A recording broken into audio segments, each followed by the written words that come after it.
Well, the anti-ICE unrest in Los Angeles is not just getting attention from the White House. The state of California saying they are suing the Trump administration over what they call federalization of troops and sending them to their state.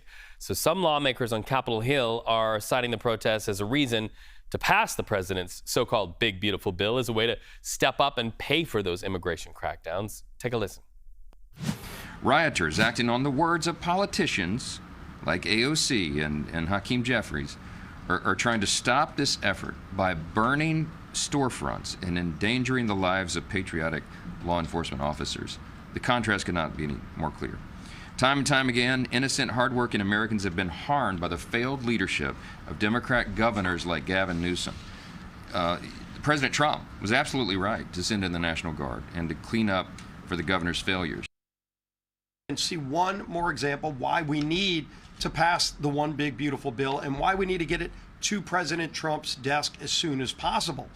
One of the many great provisions in this bill that we came together to pass through the House are provisions that allow our ICE agents and our Border Patrol agents to get more resources, to get more support, hiring more Border Patrol agents and more ICE agents.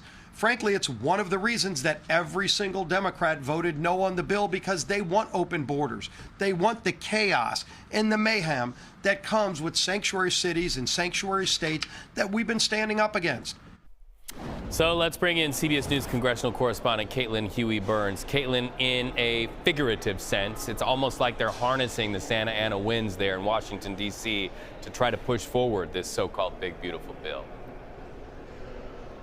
That's right, and trying to tie it to current events to try to put that pressure on their Senate colleagues to pass this bill, because that is where this bill is essentially stuck right now. There hasn't been agreement among Republican senators about whether to support this bill, whether they have enough votes to do so. So you heard House leadership tying this to the events in Los Angeles, saying that the president, in their words, needs more financial resources to be able to carry out immigration enforcement. Now, this bill does include an increase in money. As it cuts spending elsewhere, it includes an increase in money that goes towards immigration enforcement. Although the Republicans' argument all along has been that the president unilaterally has the power to enforce the U.S. border. So we will see whether this does in fact put any pressure on those holdouts. As you can imagine, reaction to Los Angeles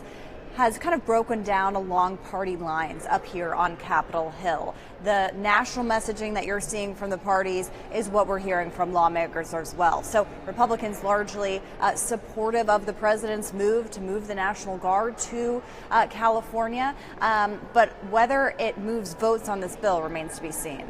Well, they know this is commanding headlines, and we've seen members of Congress have to go back to their districts and answer to the voters who sent them to Washington in the first place.